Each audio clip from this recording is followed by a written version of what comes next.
चीजें अगर आने वाले 20-30 सालों में दुनिया की सबसे ताकतवर आर्थिक संस्था अमेरिका नहीं बल्कि ब्रिक्स बन जाए तो क्या होगा? अगर अंतर्राष्ट्रीय व्यापार में अमेरिकी डॉलर की जगह स्थानीय मुद्राओं का इस्तेमाल होने लगे तो दुनिया की अर्थव्यवस्था कैसे बदल जाएगी? और सबसे बड़ा सवाल, क्या ब्रिक्स वास्तव में दुनिया का नया सुपर पावर बन सकता है? दोस्तों, पिछले कुछ वर्षों में ब्रिक्स का नाम तेजी से चर्चा में आया है।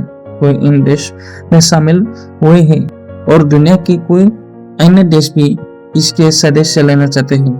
कुछ लोग कहते हैं कि भविष्य की सबसे बड़ी आर्थिक ताकत बनेगा ब्रिक्स, जबकि कुछ विशेषज्ञ मानते हैं कि इसके अंदर मौजूद मतभेद इसकी सबसे बड़ी कमजोरी है। आज के इस वीडियो में ब्रिक्स का इतिहास, इसकी ताकत, इसकी चुनौतियां और भारत की भूमिका क्या रहेगी, इसके बारे में हम चर्चा करेंगे। ब्रिक्स की शुरुआत कैसे हुई? ब्रिक्स की कहानी 2001 में शुरू होती है, जब एक अर्थशास्त्री ने दुनिया की तेजी से बढ़ती अर्थव्यवस्थाओं जैसे ब्राजील, रूस, भारत और चीन को मिलकर ब्रिक्स नाम दिया। 2009 में इन 4 देशों ने पहले आधिकारिक बैठक की। 2010 में दक्षिण अफ्रीका भी इसमें शामिल हुआ और इसका नाम ब्रिक्स बन गया। शुरुआत में इसका उद्देश्य किसी देश का विरोध करना नहीं था, बल्कि विकासशील देशों की आवाज को वैश्विक स्तर पर मजबूत करना था।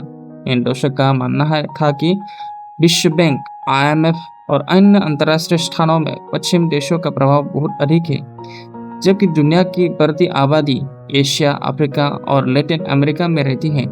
आज ब्रिक्स इतना महत्वपूर्ण क्यों है? आज ब्रिक्स केवल 5 देशों का समूह नहीं रह गया है, इसमें नए सदस्य भी शामिल हो चुके हैं और अन्य देश भी सदस्य बनने की रुचि दिखा रहे हैं। ब्रिक्स की ताकत को समझने के लिए कुछ महत्वपूर्ण बातें देखने की जरूरत है, जैसे कि दुनिया के लगभग आधी आबादी ब्रिक्स देशों में रहती है। वैश्विक GDP का बड़ा हिस्सा ब्रिक्स से आता है। दुनिया के कोई बड़े तेल और गैस उत्पादक देश अब ब्रिक्स में जुड़े हैं। कृषि, खनिज, ऊर्जा और विनिर्माण यानी मैन्युफैक्चरिंग में इन देशों की बड़ी भूमिका है। चीन और भारत जैसे विशाल बाजार इसे और मजबूत बनाते हैं।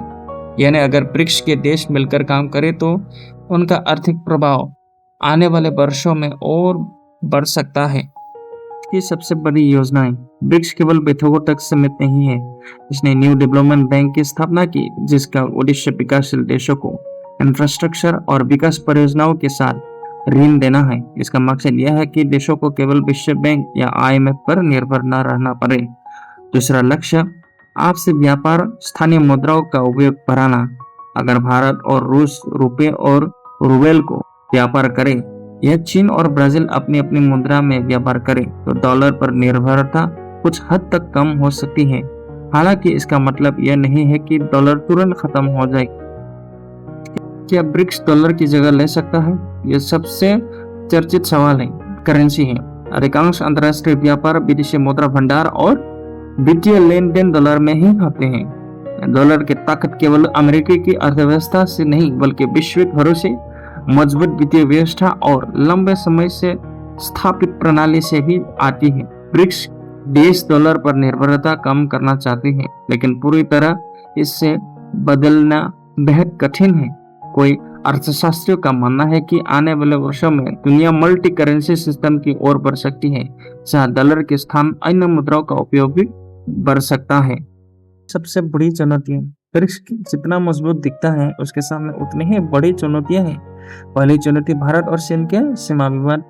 दूसरी चुनौती सदस्य देशों के राजनीतिक और आर्थिक हित अलग अलग है। तीसरी चुनौती चीन की अर्थव्यवस्था बाकी देशों से काफी बड़ी है, जिसने संतुलन बनाए रखना आसान नहीं है। चौथी चुनौती अभी तक कोई मुद्रा नहीं है। पांचवी चुनौती निर्णय लेने की प्रक्रिया धीमी हो सकती है, क्योंकि सभी देशों की प्राथमिकताएं अलग अलग है। भारत के लिए ब्रिक्स क्यों इतना महत्वपूर्ण है? भारत ब्रिक्स को केवल एक आर्थिक मंच नहीं बल्कि एक रणनीति अवसर के रूप में भी देखता है।